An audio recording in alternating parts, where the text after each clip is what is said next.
Glenn diz que a acusação contra Davi Miranda é vazamento ilegal e falso.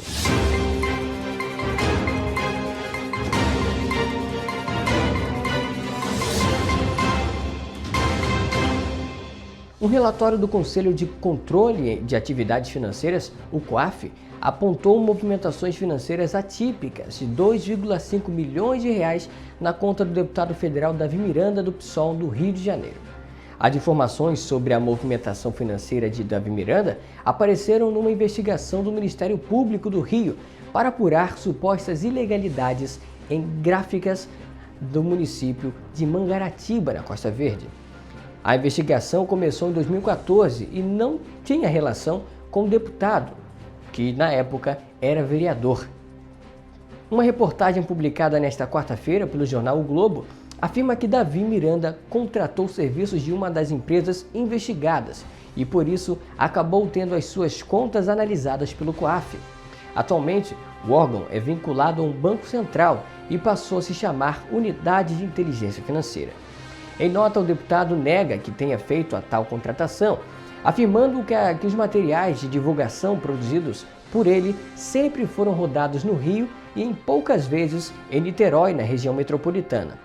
O jornal revelou que o relatório de inteligência financeira apontou uma movimentação atípica do deputado de 2,5 milhões de reais entre abril de 2018 e março de 2019.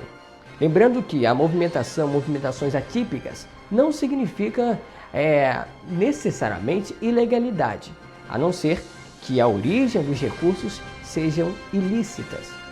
Davi Miranda disse nesta quarta-feira em Brasília que a abertura dessa investigação é uma retaliação ao trabalho do marido na divulgação de mensagens de autoridades da Lava Jato. Isso é uma retaliação óbvia sobre o trabalho que o Intercept e meu marido, Glenn Greenwald, têm feito, porque essa investigação começa 2 dias depois que o Glenn começa a fazer as publicações. Para justificar as movimentações, Davi Miranda afirmou que tem outras rendas além do salário como deputado e é sócio do marido numa empresa nos Estados Unidos.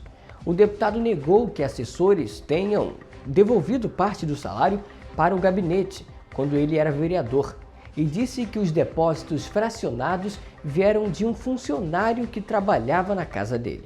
Ele era um funcionário meu de carteira assinada que trabalhava para mim na minha residência como office boy. Então ele fazia a retirada dessa conta nos Estados Unidos e depositava na minha conta no Brasil aqui para eu poder pagar minhas contas porque eu não podia fazer a transferência. Logo após a divulgação dessa notícia pelo jornal Globo, o jornalista Glenn Greenwald gravou um vídeo respondendo às acusações do COAF sobre a movimentação atípica na conta de seu marido, o deputado federal Davi Miranda do PSOL.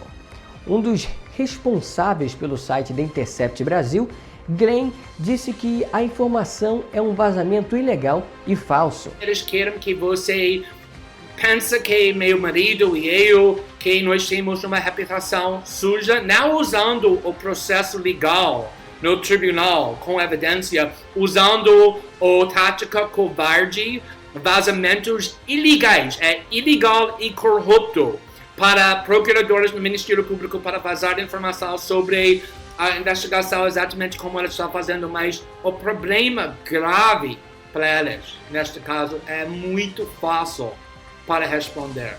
E se o Globo tivesse jornalistas e repórteres, em vez de propagandistas para o Ministério Público e Lava Jato, eles já saberiam. Sabe o que é irônico? O jornalista de um site que utiliza mensagens roubadas de integrantes da Polícia Federal, do Ministério Público e do então juiz Sérgio Moro, agora ministro, por hackers para atacar a Operação Lava Jato, hackers que também invadiram os celulares de ministros do governo federal e do próprio presidente da República. Hackers que estão presos pelo crime que cometeram e, mesmo assim, o site The Intercept Brasil continua divulgando essas conversas que foram capturadas ilegalmente. Agora, o responsável por divulgar ilegalmente essas mensagens, com essa palhaçada nomeada de Vaza Jato, vem dizer que as informações, essa informação apontada pelo COAF sobre o seu marido é um vazamento ilegal e falso. Pimenta nos olhos dos outros é refresco.